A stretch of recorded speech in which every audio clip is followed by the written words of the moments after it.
Hi friends, welcome to Padma Jayanthi artist official. అందరూ ఎలా ఉన్నారండి? నేనైతే సూపర్గా ఉన్నాను. ఈరోజు మన రెసిపీ ఏంటో తెలుసా? తోటకూర పప్పు అండి. ఏంటి తోటకూర పప్పులో స్పెషల్ అనుకుంటున్నారా? నేను చేసేదే స్పెషల్గా చేస్తాను కాబట్టి చాలా రుచిగా ఉండాలంటే ఎలా చేయాలనేది మీకు చూపిస్తాను ఇప్పుడు. ఇదిగోండి, నేను ఒక 2 కట్టలు తోటకూర తీసుకొని దాన్ని బాగా కడిగేసి ముక్కలు చేసి చిన్న చిన్నగా కట్ చేసి పెట్టుకున్నాను. ఇది కొంచెం లేతగా ఉందండి నేను తీసుకున్న తోటకూర, అందుకోసం చిన్న చిన్న కాడలు కూడా అన్నీ వదిలేశాను నేను. ఎందుకంటే మనకి అది ఉడికితే ఆ కాడల్లో టేస్ట్ అది కూడా చాలా బాగుంటుంది. లేత తోటకూర అనమాట ఇది.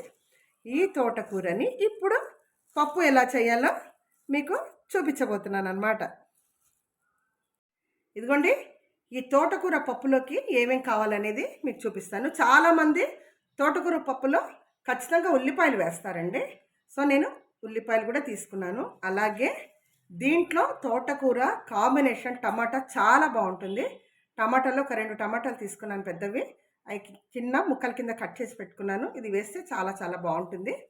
అలాగే ఒక 3 పచ్చిమిరపకాయలు తీసుకున్నాను. ఒక 2-3 అంటే ఒక 5-6 ఇవి ఎల్లిపాయలు తీసుకున్నాను.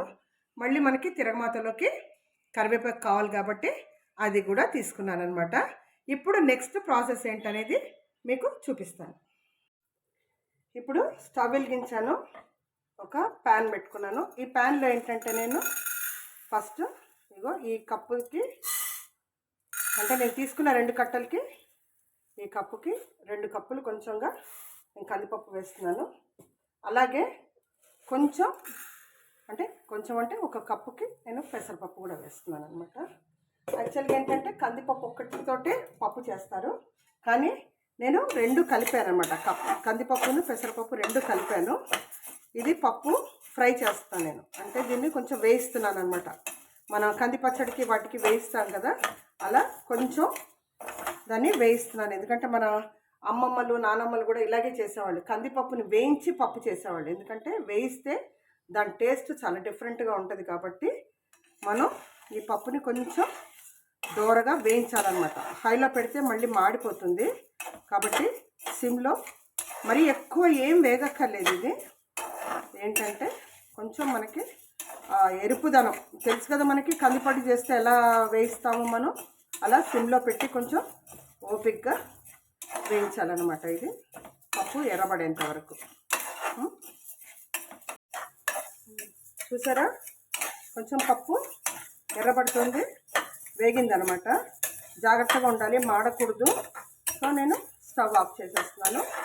ఇప్పుడు ఏంటంటే ఈ పప్పులో మనం కొన్ని నీళ్లు పోసుకోవాలి.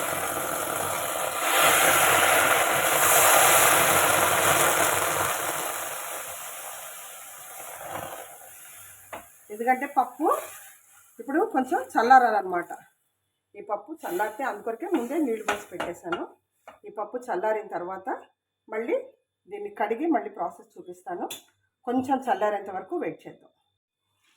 ఇదిగోండి, చల్లారిపోయింది. అయితే దీన్ని మనం కొంచెం నీళ్లు పోసి చేతితో బాగా పిసికి నేను కడిగేసాను అనమాట. కడిగేసి ఇప్పుడు మళ్ళీ దీంట్లో నీళ్లు పోస్తున్నాను. నీళ్లు పోసి ఇప్పుడు మనం ఏదైతే తరిగి పెట్టుకున్నామో ఆకుకూర, నేను ఆకుకూర కూడా వేసేస్తున్నాను. ఇదిగోండి,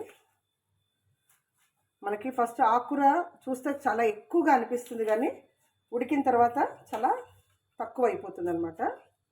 ఇదిగోండి, ఆకుకూర వేసేసాను. అలాగే మీకు ఇందాక తరిగి పెట్టుకుని చూపించాను కదా నేను, ఇదిగోండి టమాటాలు వేసేస్తున్నాను దీంట్లో. అలాగే పచ్చిమిరపకాయలు, ఉల్లిపాయలు, ఎల్లిపాయలు కూడా వేసేస్తున్నాను. కరివేపాకు తిరగమాత అప్పుడు వేసుకుందాం మనం. ఇదిగోండి అన్నీ వేసేసాను. ఇప్పుడు దీంట్లో మనం కొన్ని నీళ్లు పోసుకోవాలి. ఇప్పుడు ఇందాక స్టవ్ ఆఫ్ చేసి పెట్టుకున్నాం కదా, ఇప్పుడు మళ్ళీ స్టవ్ వెలిగించుకొని మళ్ళీ మనం రెడీగా పెట్టుకోవాలి. ఇప్పుడు నీళ్లు కొంచెమే పోసాను ఇందాక నేను, ఎందుకంటే మన ఆకుకూర ఉంది కాబట్టి ఎక్కువ కనిపిస్తుంది.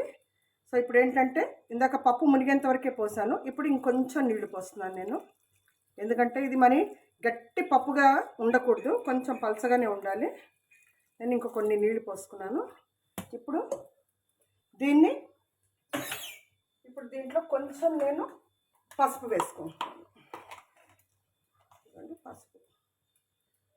పసుపు వేసుకుంటున్నాను అంతే. ఇప్పుడు దీన్ని మూత పెట్టి ఒక 2-3 విజిల్స్ వచ్చేంత వరకు మనం పెట్టుకుందాం.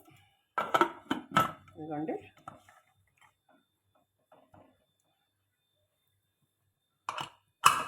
ఒక 3 విజిల్స్ అంటే కొంచెం పప్పు ఆకుకూర ఉంది కాబట్టి బాగా ఉడకాలి కాబట్టి, లేదు ఒక 4 విజిల్స్ వచ్చేంత వరకు మనం ఆన్లోనే పెట్టుకుందాం. ఇదిగోండి 3 విజిల్స్ వచ్చాయి. ఇదిగోండి పప్పు అంటే కొంచెం మెదిగి ఉంటుంది, కానీ మనం ఒక్కసారి దాన్ని మరీ పేస్ట్ లాగా కాకుండా కొంచెం దాన్ని పప్పు గుత్తితోటి ఒక్కసారి మనం దాన్ని కలుపుకుంటే పప్పు అంతా మెదిగేసి ఉంటుందన్నమాట, మనకి వేసుకోవడానికి వీలుగా ఉంటుంది. అక్కడక్కడ టమాటా ముక్కలు, కొంచెం ఎల్లిపాయలు, ఇదిగోండి ఇలా చేసుకుంటే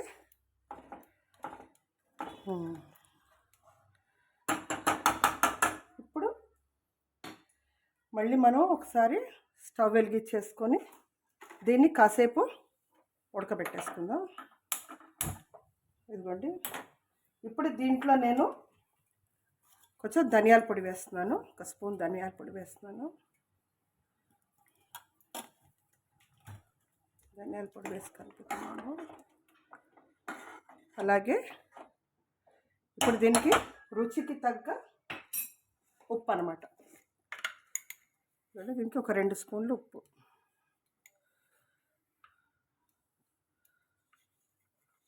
చూసుకోండి మీరు, అంటే కొంచెం మామూలుగానే కూరలో ఉప్పు ఎక్కువ తినేవాళ్ళు ఉంటారు. సో అలా కాకుండా ఉప్పు కరెక్ట్గా మీకు ఎంత కావాలో అంత క్వాంటిటీని బట్టి ఉప్పు వేసుకోండి. ఇప్పుడు ఇది కొంచెం తెరులుతూ ఉంటుంది. ఇప్పుడు దీనికి నెక్స్ట్ మనకి ఇంకా ఇంపార్టెంట్ అయిన ప్రాసెస్ అదేనండి. దేనికైనా కూడా తిరగమాత వేస్తేనే దానికి ఒక రుచి అనమాట. ఎందుకంటే ఆల్రెడీ మనకి పప్పు అది చాలా బాగా ఉడికిపోయింది కాబట్టి ఒక 5 మినిట్స్ ఉంచేస్తే సరిపోతుంది, ఎక్కువ అవసరం లేదు.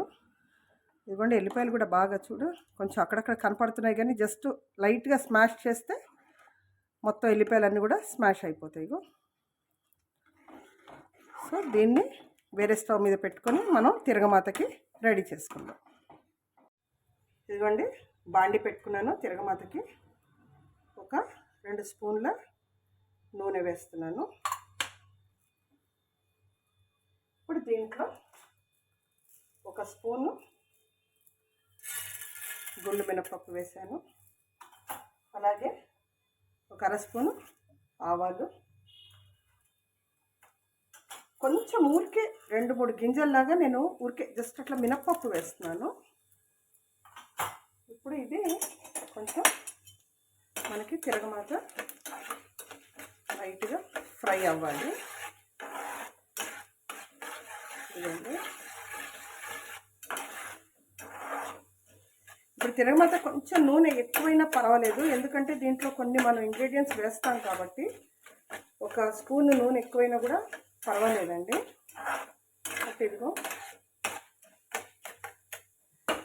ఇది ఇంకోటి ఏంటంటే ఇదిగో 2 ఎండుమిరపకాయలు వేస్తున్నాను.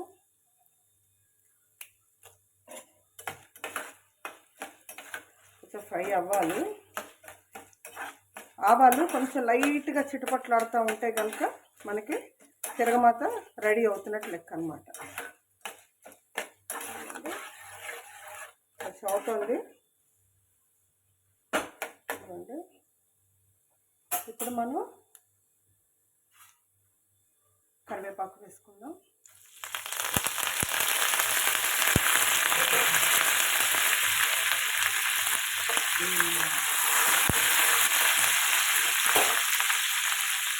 అలాగే ఇప్పుడు ఈ పప్పులోకి ఇదేనండి స్పెషల్. నేను కొంచెం జీలకర్రను ఎల్లిపాయలు 2 కలిపి కొంచెం కచ్చాపచ్చగా దంచుకున్నాను, అది ఇప్పుడు దీంట్లో వేస్తున్నాను అనమాట. అంటే నేను తిరగమాతలో ఇమీడియట్గా ఇందాక జీలకర్ర వేయలేదు, కాకపోతే ఏంటంటే కొంచెం కచ్చా పచ్చగా ఎల్లిపాయతో పాటు దంచాను, అందుకోసం ఇప్పుడు దీంట్లో వేస్తున్నాను. అలాగే కొంచెం ఇంగు కూడా వేస్తున్నానండి.